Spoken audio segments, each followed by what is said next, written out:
ॐ अज्ञानतिमिरान्धस्य ज्ञानाञ्जनशलाकया चक्षुरुन्मिलितं येन तस्मै श्रीगुरुवे नमः। वाञ्छाकल्पतरुभ्यश्च कृपा सिन्धुभ्यैव च पतितानां पावनेभ्यो वैष्णवेभ्यो नमो नमः। नमो महावदन्याय कृष्णप्रेमप्रदायते कृष्णाय कृष्ण चैतन्य नाम्ने गौरत्विषे नमः। हे कृष्ण करुणा सिंधो दीनबंधो जगत्पते गोपेश गोपिका कांत राधा कांत नमोस्तुते। तप्त कांचन गौरांगी राधे वृंदावनेश्वरी वृषभानुसुते देवी प्रणमामि हरिप्रिये। वृंदायै तुलसीदेव्यै प्रियायै केशवस्य च कृष्ण भक्ति प्रदे देवी सत्यवत्यै नमो नमः। श्री कृष्ण चैतन्य प्रभो नित्यानंद श्री अद्वैत गदाधर शिवासादि गौर भक्त वृंद। हरे कृष्ण कृष्ण कृष्ण हरे हरे, हरे राम राम राम हरे हरे। हरे कृष्णा। सर्वप्रथम मैं अपने गुरुपाद पद्म ओम विष्णुपाद अष्टोत्तर शत श्री श्रीमद् भक्ति वेदांत माधव गोस्वामी महाराज के चरण कमलों में अनंत कोटि दंडवत प्रणाम ज्ञापन करता हूँ। हम लोग श्रीमद् भगवद गीता का 6वां अध्याय श्रवण कर रहे हैं। उसमें अब भगवान जो योग भ्रष्ट व्यक्ति के विषय में अर्जुन के प्रश्न का उत्तर देते हुए 40वें श्लोक में बता रहे हैं। पार्थ नैव नाहमुत्र विनाशस्तस्य विद्यते नहि कल्याण कृत कश्चित् दुर्गतिम तात गच्छति।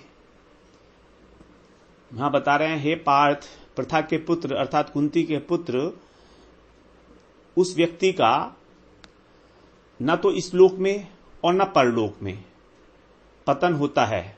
विनाशस तस्य माने उसका, विनाश माने उसका विनाश होता है, नहीं होता है। न अमूत्र माने परलोक में, और ही माने इस लोक में। न ही कल्याणकृत, क्योंकि कल्याणकृत, जो व्यक्ति कल्याण के लिए कार्य कर रहा है उसका, कोई भी मनुष्य का, कश्चित दुर्गतिम न गच्छति, उसकी दुर्गति नहीं होती। हे तात, तो यहां दूसरी लाइन में बता रहे हैं तात, जो बड़ा प्यार भरा संबोधन है अर्जुन के लिए। और पहली लाइन में बताया पार्थ भी कुंती के पुत्र हैं, इसलिए तुम मेरे बड़े आत्मीय हो, मेरे बड़े अपने हो।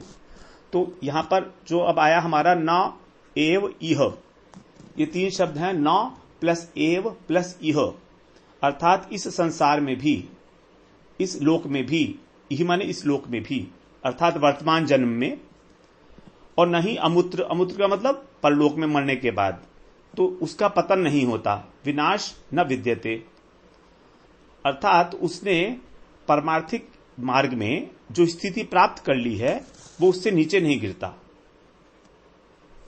वहीं पर ही रहता है जहां तक उसने प्राप्त कर लिया है स्थान। और कौन से साधक का? जो अपनी शक्ति के अनुसार कल्याणकृत, कल्याण के मार्ग पर चल रहा है। कैसे चल रहा है? श्रद्धा पूर्वक। श्रद्धा आवश्यक है, क्योंकि अर्जुन ने प्रश्न के पहले ही कह दिया था कि जो श्रद्धा युक्त पुरुष होकर, श्रद्धा किसके प्रति? साधन के प्रति और साध्य वस्तु दोनों के प्रति श्रद्धा होनी चाहिए। क्योंकि अगर साधन के प्रति श्रद्धा नहीं होगी तो कभी ये साधन किया, कभी वो साधन किया, कभी वो साधन किया, तो उसका तो कुछ हिसाब किताब बनेगा ही नहीं। तो साधन और साध्य दोनों के प्रति श्रद्धा होनी चाहिए, क्योंकि जब हमारी श्रद्धा होती है तभी हम उसका पालन करते हैं। और साधन और साध्य के प्रति श्रद्धा होने के लिए सबसे आवश्यक है उस व्यक्ति विशेष में श्रद्धा होना, जिसने हमको साधन और साध्य विवेक बताया है, समझाया है कि हमारे जीवन में क्या हमारा साध्य होना चाहिए और उसके लिए कौन सा सबसे अच्छा साध्य है। साध्य का मतलब, साधन क्या है? साध्य का मतलब है सर्वश्रेष्ठ उपास्य तत्व। हमको किसकी उपासना करनी चाहिए, किसका हमें प्रेम प्राप्त करना चाहिए, और उस प्रेम की प्राप्ति का साधन क्या है। तो ये हुआ साधन साध्य विवेक। तो जब कोई वैष्णव गुरु जी हमको ये बताते हैं, तो उनके वचनों में जब तक हमें श्रद्धा नहीं होगी तब तक हम क्यों पालन करेंगे?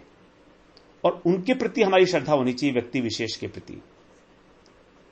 व्यक्ति विशेष के प्रति तो श्रद्धा हमारी देखी जाती है, हम लोग देखते भी हैं, लेकिन जो वैष्णव है, जो अखंड वैष्णव तत्व है, उसके प्रति श्रद्धा हमारी नहीं हो पाती कई बार।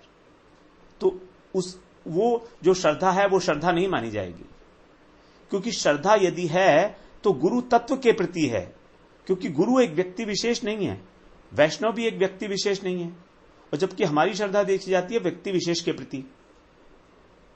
तो हमें इस प्रकार समझना चाहिए कि गुरु तत्व और वैष्णव तत्व अखंड तत्व हैं, उनके प्रति श्रद्धा होगी तभी हमारी साधन और साध्य में श्रद्धा होगी। ये श्रद्धा बड़ा बहुमूल्य शब्द है, बहुमूल्य। तो जो श्रद्धा पूर्वक इस कल्याण के बात पर चलता है उसको, तो जो कुछ भी उसने अर्जित कर लिया है इस जीवन में वो वहीं का वहीं रहेगा, उससे नीचे नहीं गिरता। अर्थात नीचे नहीं गिरने का मतलब क्या है? उसको नरक की प्राप्ति नहीं होती और ना ही उसे निकृष्ट योनि में जाना पड़ता है, पशु पक्षी योनि में, क्योंकि वहां तो वो अपना साधन नहीं कर पाएगा। जो साधन कर रहा था किसी कारणवश छूट गया, तो अब वहीं से शुरू करना है ना उसको, जहां छोड़ा था। तो वो साधन ना तो नरक में कर सकता है और ना ही वो पशु पक्षी की योनि में कर सकता है। इसीलिए तो अगले जन्म में भी वो वहीं से आरंभ करेगा जहां पर उसने अपनी परमार्थिक यात्रा छोड़ी है, उसी जगह पर। इसी को बोला न एव इह नामुत्र। अब दुर्गतिम तात गच्छति, दुर्गति न होने का क्या तात्पर्य है? दुर्गति होने का तात्पर्य यह है कि हमको ये जो शरीर मिला है मनुष्य का, ये शरीर जो मिला है इसका एक कारण है। तो इसके लिए जो कारण है शरीर मिलने का, उसके उपयुक्त कार्य में वो लगा हुआ है कि नहीं है। अब कार्य क्या है इस शरीर का? एक ही कार्य है इस शरीर का, आत्मा का उद्धार। उद्धरेत आत्मना आत्मानम न आत्मानम अवसादेत, आत्मैव ही आत्मरूप, आत्मैव ही आत्मनो बंधुरात्मै रिपुरात्मनः। अपने द्वारा ही अपना उद्धार करे, अर्थात अपने मन के द्वारा ही अपनी आत्मा का उद्धार करे। मन ही इसमें इंस्ट्रूमेंटल है, अर्थात अपने अंतःकरण को शुद्ध करे, परमार्थ के पथ पर चलकर आत्मा के उद्धार में। अब जो आत्मा का उद्धार में लगा हुआ है उसका क्या दुर्गति होगी? उसकी दुर्गति हो ही नहीं सकती। दुर्गति तो उसकी होती है जो भोगों में लगा हुआ है, विषय भोगों में जो लगा हुआ है उसकी दुर्गति होगी। और ऐसा जो साधक है वो तो स्वयं को भगवान का अंश मान रहा है और उनकी ओर चल रहा है, तो उसकी रक्षा तो भगवान ही करेंगे ना, उसका तो पालन भी भगवान करेंगे। उसको तो विश्वास है, रक्षेतीति विश्वासो गुप्तरप्ते वर्णम तथा, जो शरणागति का मेन लक्षण है। तो इस प्रकार उसका पतन नहीं हो सकता। दुर्गतिम तात न गच्छति, उसको हे तात उसकी दुर्गति नहीं होगी। लेकिन फिर भी ऐसा देखा जाता है कि कुछ भक्तों का साधन से पतन होते हुए देखा जा रहा है, क्योंकि भगवान ने कहा है ना, यम यम वापि स्मरन भावम त्यज तंते कलेवरम तम तमेव इति कौन्तेय सदा तद भाव भावितः। अर्थात अंत काल में जिस भाव का स्मरण करते हुए शरीर त्यागेगा उस भाव को प्राप्त होगा। तो इस श्लोक के आधार पर ऐसा देखा जाता है पुराणों में, शास्त्रों में, कि कुछ भक्तों का पतन हुआ है, शारीरिक पतन। अगर हम उसको पतन कहते हैं तो, जैसे उदाहरण के लिए राजा भरत जो अपना राज्यपाट छोड़कर अपनी भरी जवानी के अंदर जंगल में चले गए थे भजन करने के लिए, मलवत त्याग करके अपने राज्यपाट का, वहां पर उन्होंने एक हिरण की बच्चे की जान बचाई। वो हिरणी तो मर गई बच्चे को जन्म देके, लेकिन वो बच्चा जो है बच गया। अब उस बच्चे में वो आसक्त हो गए। राजा भरत जो राजा थे, सब कुछ त्याग दिया, वो भी एक छोटे से हिरण के बच्चे में आसक्त हो गए। और अंत समय में उनको उसी का चिंतन होने लगा और उनको हिरण की योनि प्राप्त हुई। तो यहां पर एक बात विचारणीय है कि क्या उनका पतन हो गया? क्या हम कह सकते हैं कि उनका पतन हो गया? नहीं हुआ, क्योंकि उनको हिरण के जन्म लेकर भी पूर्व जन्म की पूरी स्मृति थी। वे वहां पर भी जंगल के अंदर सूखे पत्ते खाकर जीवन यापन करते थे, हिरण की योनि में। और अंत समय में, और जब उन्होंने हिरण का जन्म त्याग दिया तब उनको ब्राह्मण का शरीर मिला और फिर उनको पूर्व अभ्यास के कारण ही दोबारा से भजन करके भगवत प्राप्ति हुई। तो यदि किसी कारणवश अंत समय में ऐसा हो भी जाता है कि कोई और योनि प्राप्त हो गई, तो भी हम उसको ये नहीं मान सकते कि उसके भजन का नाश हो गया। भजन का नाश नहीं होता है। कुछ समय के लिए वो योनि प्राप्त हुई और राजा भरत की तो स्मृति भी थी पूरी की पूरी। उनको जड़ भरत भी कहते हैं, क्योंकि जब वो ब्राह्मण के रूप में आए थे तो उन्होंने ऐसा प्रदर्शित किया कि वो बिल्कुल जड़ हैं, जड़वत व्यवहार करते थे सबके साथ, क्योंकि वो अपने भजन में तल्लीन रहते थे, इसलिए उनको कोई डिस्टर्ब ना करे। तो इसका बहुत बड़ा उपाख्यान है श्रीमद् भागवत पुराण में। तो इस प्रकार से साधन भजन का कभी भी नाश नहीं होता। उनके जो स्वभाव है, उनका जो संस्कार है, वो कोई भी नाश नहीं होता।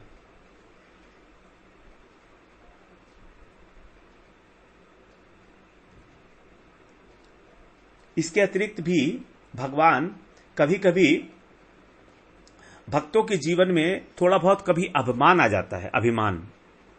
उस अभिमान को दूर करने के लिए भी कभी कभी वो ऐसी घटना घटा देते हैं कि वो व्याकुल होकर फिर और अधिक उत्साह के साथ भगवान की ओर चल पड़े।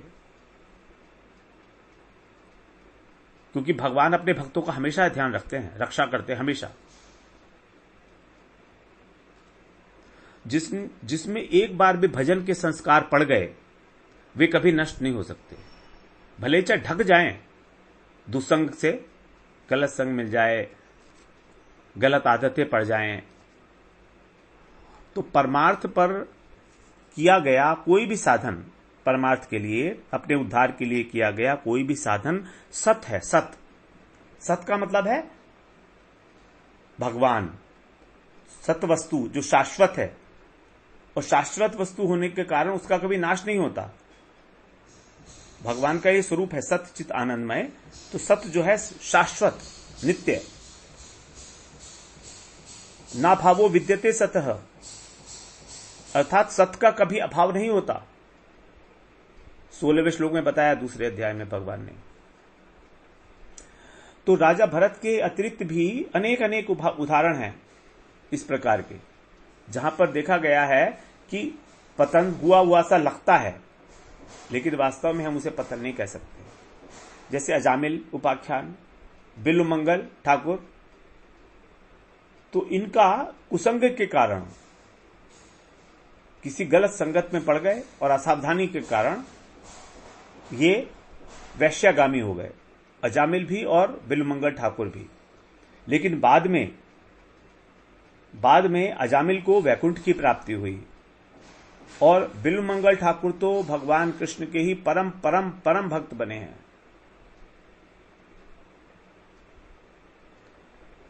तो संसार का जो प्रवाह है उसमें कभी कभी इतने रच पच जाते हैं कि ये ज्ञान भूल जाता है कि वो कौन है। कभी कभी ऐसा हो जाता है। संसार की गति इतनी दुष्कर है, माया इतनी भयंकर है कि बड़े बड़े भक्त भी जो हैं उसमें बह जाते हैं प्रवाह में कभी कभी, लेकिन उनकी भजन संपत्ति सुरक्षित रहती है। त्वयाभिगुप्ता विचरंती निर्भया विनायक आनीक अपमूर्धसु प्रभो। गर्भ स्तुति में बोला है देवताओं ने भगवान को, तथा निते माधव तावका क्वचित। भ्रश्यन्ति मार्गात् त्वयि बद्ध सौहृदा।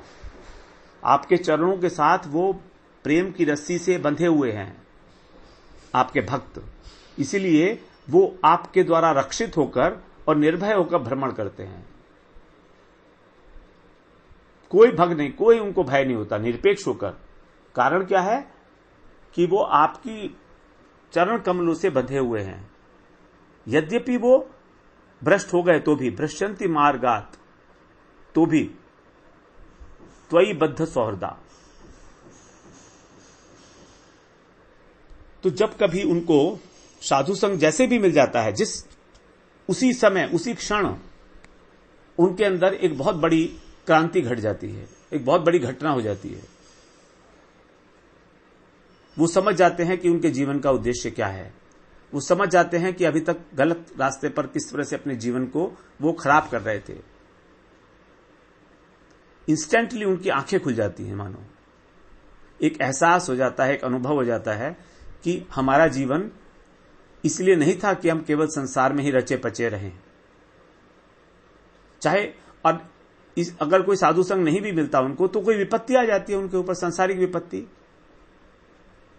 उस सांसारिक विपत्ति में उनका जो हृदय है जब आंदोलित हो जाता है, क्षुब्ध हो जाता है, तब उनके अंदर के जो भाव हैं, वास्तविक भाव, वो प्रकट होने लगते हैं। तो भगवान इनमें से कोई भी अरेंजमेंट कर सकते हैं।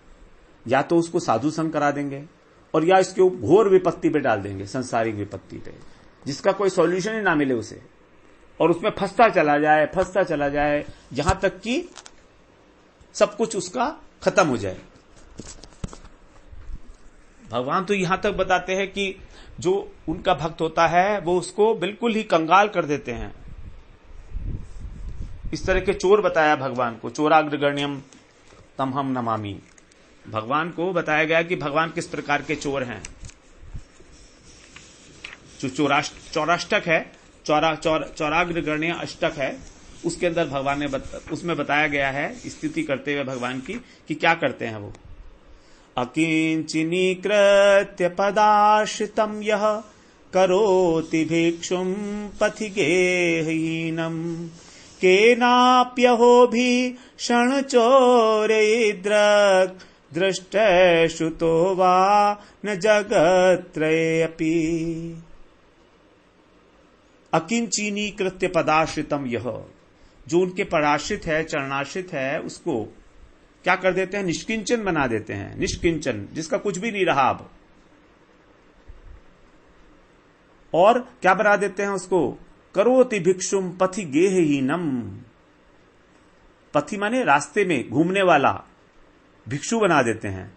और वो कैसा भिक्षु है? गेहहीनम, जिसका घर नहीं होता, बिना घर का, अनिकेत। निकेत माने होता है घर। तो भिक्षु बना देते हैं जिसका घर भी नहीं रहता, कोई सड़क पर घूमता है वो। केनाप्यहो भीषण चौर इद्रक दृष्टः श्रुतो वा न जगत रहेपि। ऐसा भयंकर चोर तो किसी ने भी तीनों लोकों में ना कभी देखा होगा ना कभी सुना होगा। यह है भगवान का अपने भक्तों से प्रेम। अकिंचिनी कृत्य पदाश्रित, अकिंचनी बना देते हैं, निष्किंचन, उसका कुछ रहता ही नहीं अपने पास अपना कहने के लिए, सब कुछ अकिंचनी कृत्य हो गया वो। तो इस प्रकार से भगवान ही कभी कभी लीला भी करते हैं, और उसका भी उद्देश्य वास्तव में होता है कि जो इसका भजन है वो और अधिक प्रबल मात्रा में तेजी से बढ़ सके। तो यद्यपि हम लोग देख तो रहे हैं कि उनका आचरण गिर गया, उनको समाज में कोई अच्छा नहीं मानता है, भगवान से विमुख है, साधन में विघ्न आ गया, या कोई एक्सीडेंट हो गया, या किसी ने मार दिया, कुछ भी हो सकता है। तो हम देखते हैं कि तो इनका पतन हो गया, दिख रहा है पतन हो गया, लेकिन ये वास्तव में पतन नहीं है। इससे हमें यही शिक्षा लेनी है कि चाहे कुछ भी हो, हमारा जो एक उद्देश्य है प्रेम प्राप्ति का, वो लक्ष्य नहीं छूटना चाहिए। ये सबसे इंपॉर्टेंट बात है। चाहे कुछ भी हो, हमारा उद्देश्य, हमारा लक्ष्य तो वही रहेगा, वॉट एवर। तो इतना अटल होना चाहिए, इतना अडिग होना चाहिए हमारा लक्ष्य। तो मनुष्य को दो भागों में बेसिकली बांटा गया है, एक तो अवैध और एक वैध। अवैध का मतलब क्या हुआ? जो शास्त्र विधि को नहीं मानते, स्वेच्छाचारी, अपने मनमानी से करते हैं, इंद्रिय तर्पणों में लगे रहते हैं, संसार के भोगों में लगे रहते हैं, बाई हुक और क्रुक। चाहे कैसे भी हो, उनको तो भोग का सामान चाहिए, धन चाहिए, उनको मान चाहिए, सम्मान चाहिए, चाहे किसी की टांग खींचनी पड़े, चाहे किसी को गला काटना पड़े, चाहे किसी को धोखा देना पड़े, व्हाटएवर। तो ये लोग तो सब अवैध रीति को अपनाते हैं, शास्त्र रीति को मानते ही नहीं है। चाहे वो कितने पढ़े लिखे हों, पढ़े लिखे होने से कोई वैध और अवैध में फर्क नहीं पड़ता, बल्कि आजकल तो जितने पढ़े लिखे हैं, जितने ज्यादा पढ़े लिखे हैं, वही ज्यादा अवैध कार्य करते हैं। जो बिना पढ़ा लिखा है, असभ्य है, वो तो इतना करता भी नहीं है। सभ्यता का इससे कोई लेना देना नहीं है, क्योंकि हमारी सभ्यता हमको और पतन के रास्ते पर ले जा रही है। तो मूर्ख हो या पंडित हो, कोई भी हो, लेकिन उसका जीवन पशु की तरह ही माना पड़ेगा। तो यही है अवैध भक्त।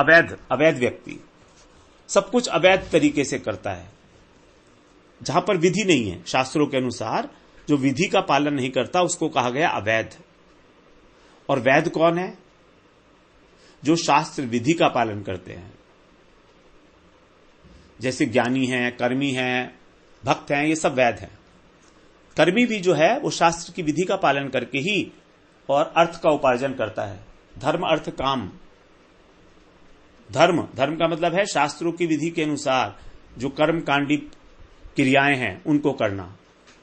यज्ञ, दान, तप, व्रत इत्यादि जितने भी हैं, ये सब कर्म के अंदर आते हैं। तो कर्मी, ज्ञानी और भक्त तीनों ही ये वैध हैं। अब कर्मी को फिर दोबारा से हम दो भाग में डिवाइड कर सकते हैं, सकाम कर्मी और निष्काम कर्मी। सकाम कर्मी कौन है?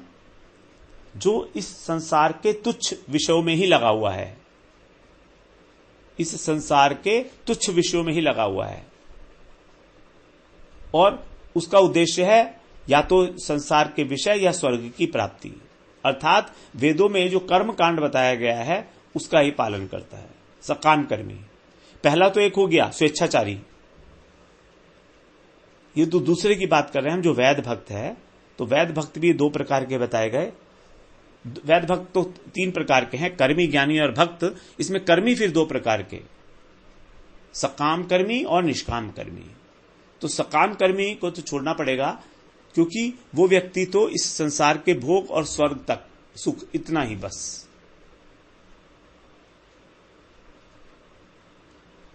वो उसके आगे कुछ नहीं करता। तो कर्म कांड का पालन करने वाले को कहा गया सकाम कर्मी, और इसके द्वारा जो भी फल मिल रहा है उसको, वो सब अनित्य हैं। तो जो कर्मकांडी लोग हैं ये अपने कल्याण के लिए कुछ नहीं करते। इन्हीं में से कुछ लोग हैं जो अपने आत्म सुख का त्याग कर देते हैं, अपने शरीर के सुख का। आत्म सुख का मतलब है शरीर का और मन का सुख। इसके लिए वो क्या करते हैं?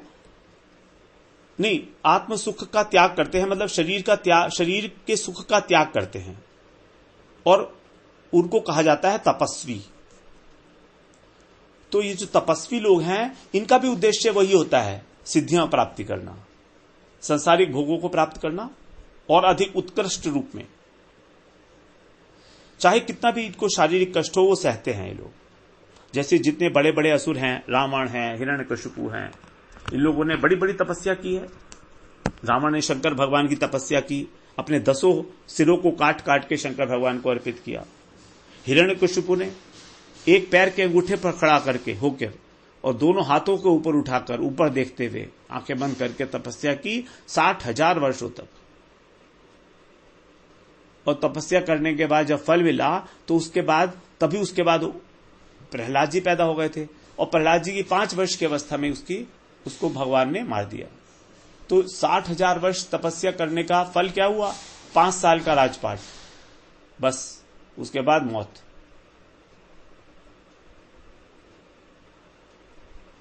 तो इस प्रकार से तपस्वी लोग भी इनका भी उद्देश्य जो है वो अपने सुख की प्राप्ति ही होता है, सिद्धियों की प्राप्ति होता है, वरदान की प्राप्ति होता है। फिर दूसरे प्रकार के कर्मी बताया निष्काम कर्मी। ये लोग समाज कल्याण की प्रेरणा से प्रेरित होकर अथवा लोक शिक्षण के हेतु कर्म के फल में आसक्ति नहीं रखते, इनको बोलते हैं निष्काम कर्मी। लेकिन इनमें भी अभिमान का एक सूक्ष्म अंश जो है वो रह जाता है, मान प्रतिष्ठा के रूप में। अब क्योंकि मान प्रतिष्ठा के रूप में इनका अंदर अभिमान का अंश रह गया और इन्होंने न तो कर्म को और न कर्म के फल को भगवान के अर्पित किया। अगर ये फल को अर्पित करते भगवान को तो कर्मयोग हो जाता और कर्मयोग जो है चित्त शुद्धि का कारण बनता, लेकिन इन्होंने तो वो किया नहीं। ये तो निष्काम कर्म की तरह से करते रहे, बिना किसी इच्छा के, बिना किसी आसक्ति के। तो इसका मतलब ये हुआ कि समाज का कल्याण करते हुए भी इनके मन में एक मान सम्मान की आशा वर्तमान है। तो जब तक ये मान सम्मान की आशा रहेगी तब तक जो चित्त शुद्धि है वो फल नहीं मिल सकता और ना ही भगवान को अर्पित किया जा सकता है फल। तो ये इस प्रकार के व्यक्ति को बोला निष्काम कर्मी। इनका उद्देश्य जो है वो भी आत्मा का उद्धार करना नहीं होता है, इनका उद्देश्य भी जो है संसार से ही संबंधित रहता है। क्योंकि अगर आत्मा का उद्धार करना होता तो ये कर्म लोक का पालन करते, भगवत अर्पण करते कर्म को और कर्म के फल को। तो चित्त शुद्धि के बाद अगर मान लीजिए वो निष्काम कर्मी भगवत अर्पण कर रहा है कर्म को, तब फिर वो कर्मयोग के द्वारा चित्त शुद्धि होने पर ज्ञान योग का आचरण करेगा अथवा ध्यान योग का अवलंबन लेगा, अन्यथा सीधे ही भक्ति में आ जाएगा, भक्ति के अंगों में आ जाएगा। तो ध्यान योग और ज्ञान योग में ही अधिकतर लोग अटक जाते हैं, अधिकतर लोग वहीं पर ही अटक जाते हैं, आगे नहीं बढ़ पाते। भक्ति में कोई कोई बिरला आता है क्योंकि उनको ज्ञान और अष्टांग योग भी भक्ति की तरह ही लग रहे हैं, जबकि वो क्या है, गुणीभूता भक्ति। वो क्या है, गुणीभूता भक्ति। गुणीभूता भक्ति क्या है, भक्ति मिश्रित ज्ञान, भक्ति मिश्रित योग। इसमें ज्ञान अधिक मात्रा में है और भक्ति थोड़ी सी है, अल्प मात्रा में, लेकिन हम उसी को भक्ति समझ बैठते हैं। ज्ञानी लोग जो होते हैं तो ना तो इनका उद्देश्य भक्ति होता है, लेकिन फिर भी ये अपने ज्ञान में भक्ति को धारण इसलिए करते हैं थोड़ा सा, जिससे कि वो ज्ञान योग अपना फल दे पाए, वरना वो फल नहीं दे पाएगा। भक्ति के अतिरिक्त कोई भी अपना फल देने में सक्षम नहीं है, चाहे कर्म योग हो, चाहे ज्ञान योग हो, चाहे ध्यान योग हो। तो इस प्रकार से जब वो साधु संग मिल जाता है उसको अगर, और उसकी कुछ सुकृति होती है पूर्व जन्म की, क्योंकि साधु संग मिलने में भी सुकृति को ही प्रधानता है। साधु संग तो मिल जाता है, लेकिन सुकृति अगर नहीं है तो कोई फायदा नहीं मिलेगा उसको। तो सुकृति सहित साधु संग जब मिलता है तब वो भक्ति में आ जाता है वो व्यक्ति। तो इस प्रकार से भगवान ने 40वें श्लोक में यह बताया कि कल्याण का मार्ग वास्तव में एक ही है, भक्ति मार्ग, और जो इस मार्ग पर चलता है कल्याण के, उसकी कभी भी दुर्गति नहीं हो सकती। फिर हम कल को 41वां श्लोक श्रवण करेंगे। वांछा कल्पतरुभ्यश्च कृपा सिंधुभ्यैव च पतितानां पावनेभ्यो वैष्णवेभ्यो नमो नमः।